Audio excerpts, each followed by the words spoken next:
Oui, salut à tout le monde, salut à tous les connectés de Côte d'Ivoire, salut à tous les connectés du monde entier, salut, vraiment salut, je vous salue comme ça. Moi c'est Marco Polo, garçon gros grain, le tout terrain 4x4 Mutilaleka, l'homme qui crache le feu abondamment. Si tu n'es pas content, saute et cale en l'air. Bon, aujourd'hui ce matin, je viens directement vers vous pour vous parler de cette histoire de Ahmed Bakayoko. Ahmed Bakayoko qui est accusé d'être le cartel de la drogue en Côte d'Ivoire, sans doute même assigner que il est aussi accusé d'être le cartel de la drogue, c'est-à-dire que le chef suprême de la drogue dans toute l'Afrique de l'Ouest. Et vraiment, ça fait polémique. Je vais vous faire écouter ici, on va écouter ensemble ce que les gens pensent, pourquoi et comment c'est arrivé. Ne quittez pas. Voilà. Bonsoir à toutes et à tous et merci de nous retrouver en direct pour cette autre édition de La Palabre Intellectuelle en Côte d'Ivoire. Comment comprendre les accusations portées contre Ahmed Bakayoko dans l'éventuel trafic de drogue à travers le pays? Nous allons nous interroger alors que selon de nombreux experts, en Afrique de l'Ouest, la Côte d'Ivoire est devenue une plaque tournante du trafic de drogue dans la sous-région, d'Amérique latine, transitant par plusieurs pays d'Afrique de l'Ouest avant bien sûr de passer par la Côte d'Ivoire pour atteindre différentes destinations par la suite. Nous allons nous interroger dans cette autre édition. Rappelez que réagissant donc à toutes ces déclarations, Ahmed Bakayoko a déclaré qu'il s'agit uniquement de calomnie. Nous allons examiner cela dans cette édition pour tenter d'en savoir plus autour de ces accusations qui sont portées contre le ministre ivoirien, qui avait été présenté jusqu'ici comme étant l'un des dauphins possibles du président Alassane Ouattara. Mesdames et messieurs, merci d'être là ce soir une fois de plus. Voilà, comme je disais, voilà, il y a d'autres personnes qui ont déjà vu et d'autres qui n'ont pas encore vu. Mais je crois que grâce à moi, certaines personnes vont regarder et vont savoir un peu plus. Parce que moi, ça m'a surpris aussi ce matin quand j'ai vu cette vidéo où on dit que la Côte d'Ivoire est la plaque tournante de la drogue en Afrique. Ça m'a choqué. Normalement, on devait être la plaque tournante du développement. Mais on est la plaque tournante du vent de la drogue. Vraiment, c'est chaud. Donc, mon ministre de la Défense, M. Ahmed Bakayoko, dit on back. Si vraiment c'est vrai, c'est que c'est grave. C'est que c'est grave dans le contexte où on ne sait même pas qui est qui fait quoi. La drogue ne doit pas circuler en Côte d'Ivoire. Moi, quand je suis allé en Côte d'Ivoire en 2018, mais tous les petits que j'ai laissés, tous les petits, ils ne vont plus à l'école, ils fument la drogue. Ils fument seulement que la drogue. Ils volent, ils agressent à cause de la drogue, à cause d'aller payer pour venir fumer. Et si c'est toi qui es vraiment le chef suprême de cette drogue-là, vraiment, mon ministre, là, je ne suis pas d'accord avec vous. Sincèrement dit, je ne suis pas d'accord avec vous. Faites tout, si c'est faux là, conduisez-les en justice. Mais si c'est vrai là, vraiment, c'est nous qui vont t'envoyer en justice. Parce que tous nos petits frères, nos petites soeurs, la prostitution, tout cela, c'est à cause de la drogue. Parce qu'une femme qui n'est pas droguée ne peut pas faire la prostitution. Mais tout ça là, c'est pas bien.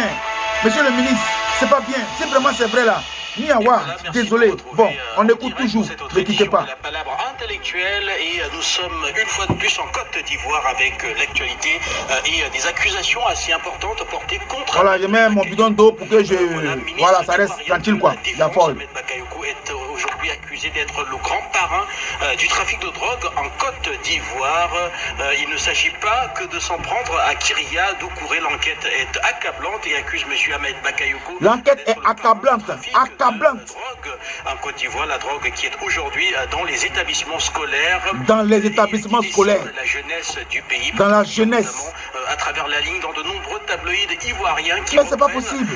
Une information qui est tombée comme un coup de massue au moment où le RHDP se met en rang pour la présidentielle que connaîtra le pays cette année. Ahmed Bakayoko, figure de proue du système de la galaxie Ouattara qui se retrouve donc épinglé. Nous allons en parler dans cette édition avec vous, Maître Janvier Momo. Merci d'être là. Bon, ils ont fait des enquêtes pour arriver là. Hein. Ils ont fait des enquêtes pour arriver là. Ils n'ont pas dit ça comme ça. Bonsoir aux techniciens. Un bonsoir particulier au PDG d'Afrique Média. Je pense que l'information est plus qu'accablante parce que nous vivons en Afrique ces derniers temps une recrudescence de la toxicomanie en milieu scolaire et même dans des quartiers les plus déshérités. Et lorsqu'on dessine la Côte d'Ivoire comme étant la plaque tournante de ce trafic, ce grand trafic de drogue. Et la plaque tournante. L'un des grands pays, l'un des pays phares de la Non, CEDEAO, je crois pas. je pense qu'il y a lieu de s'interroger. Vraiment. Surtout qu'il y a le ministre Ahmed Bakayoko et M. Guy Fondop qui est pointé du doigt. Il faudrait tout simplement regarder cette affaire avec beaucoup de doigté. Pourquoi? Parce que nous connaissons les méfaits de la drogue dans nos sociétés d'hier, dans nos sociétés aujourd'hui.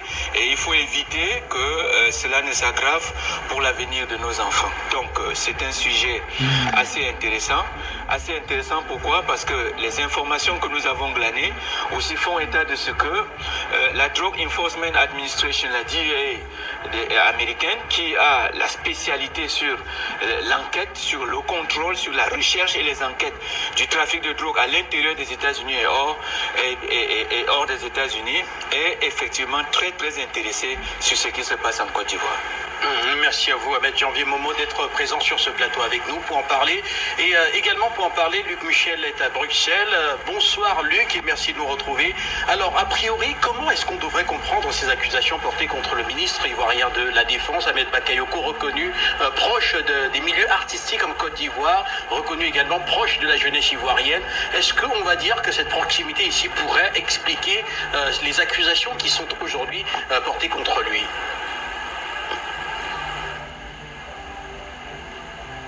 Réponds maintenant, Bata là. Lorsque j'ai pris connaissance, il y a 24 heures, des différentes médias, il y a un grand média canadien, Vice News, et il y a un journal qui est le Premium Time à Abuja, qui a résumé en langue anglaise tout cela.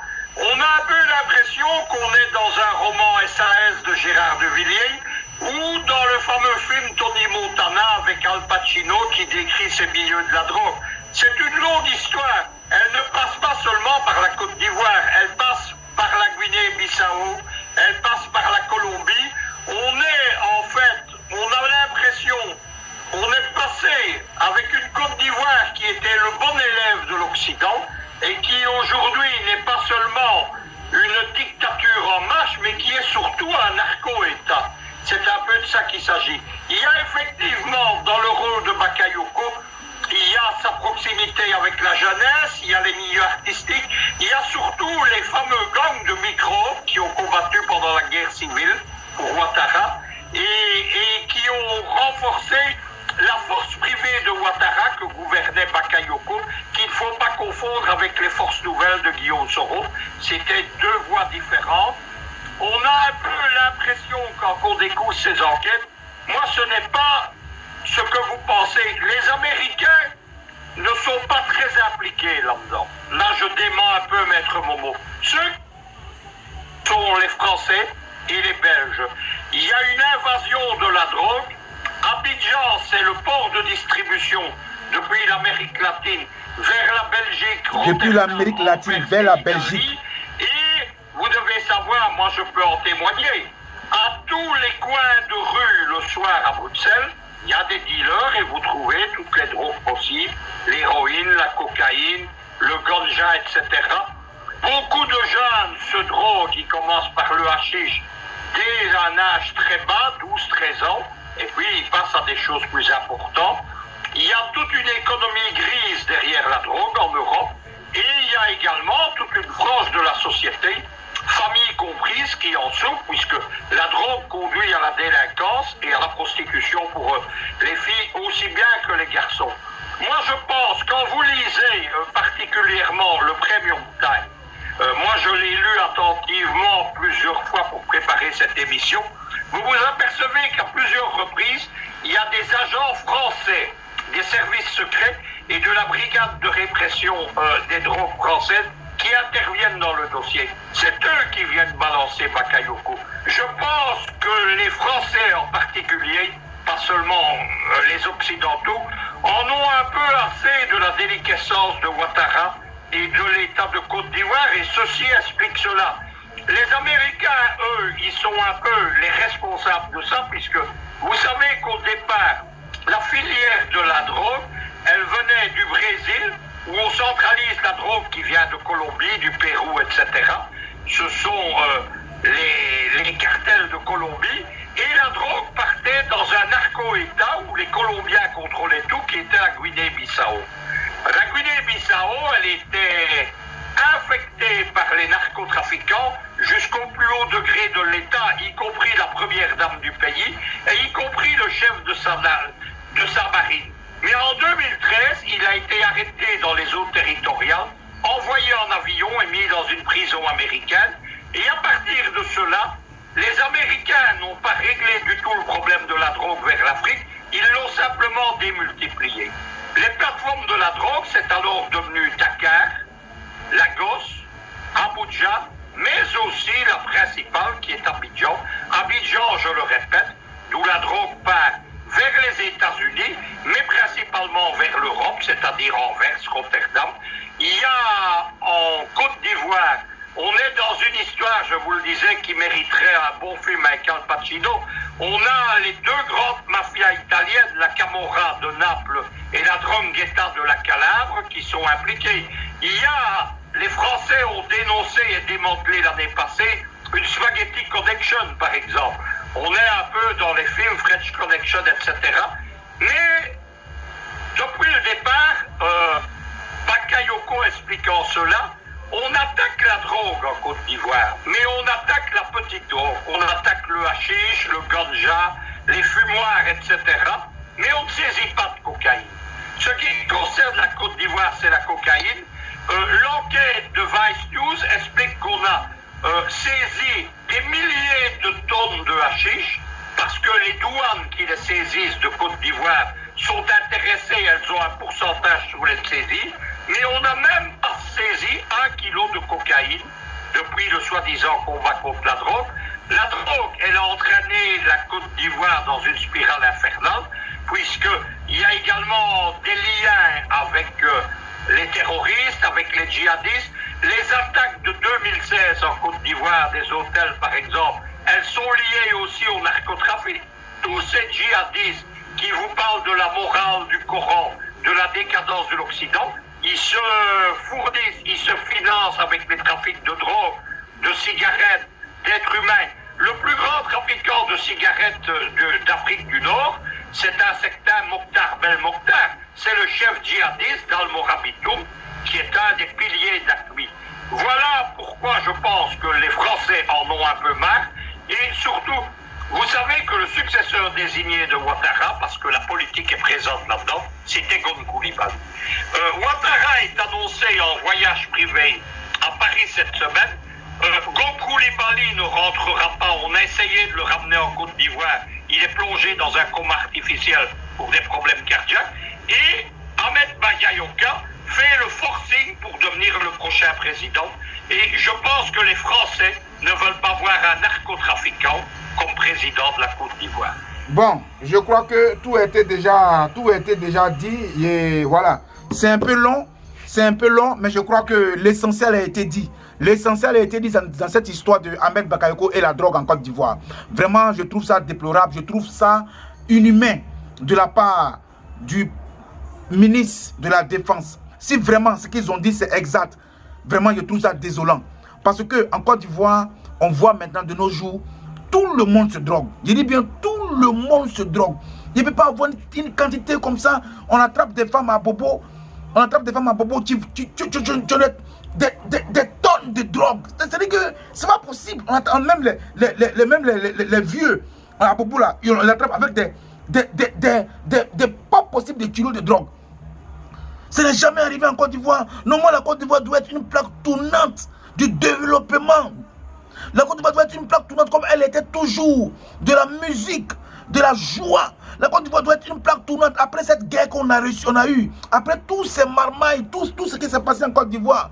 Vraiment, on devait faire l'exemple. Mais on ne va pas plonger la Côte d'Ivoire encore dans une histoire de drogue. Dans une histoire de drogue. Vous savez que non, quand c'est comme ça, quand c'est ça là, c'est parce que les enquêtes ont été faites. Voilà pourquoi ça sort. Sinon, on ne peut pas accuser quelqu'un comme ça pour ne rien. C'est pas possible. Ce que monsieur le ministre de la Défense, vraiment, comme tu es le ministre de la Défense là, faut te défendre. Vraiment, ministre de la Défense que tu es là, faut te défendre. Parce que ça là, vraiment, c'est grave. C'est grave, c'est grave, c'est grave. Vraiment, prochainement, Vous allez encore écouter les informations sur ce sujet-là. C'est très important. En bon entendeur, salut Marco Polo, le gros grain tout terrain 4x4 anti-la-le-cas. Pas content, saute et cale en l'air.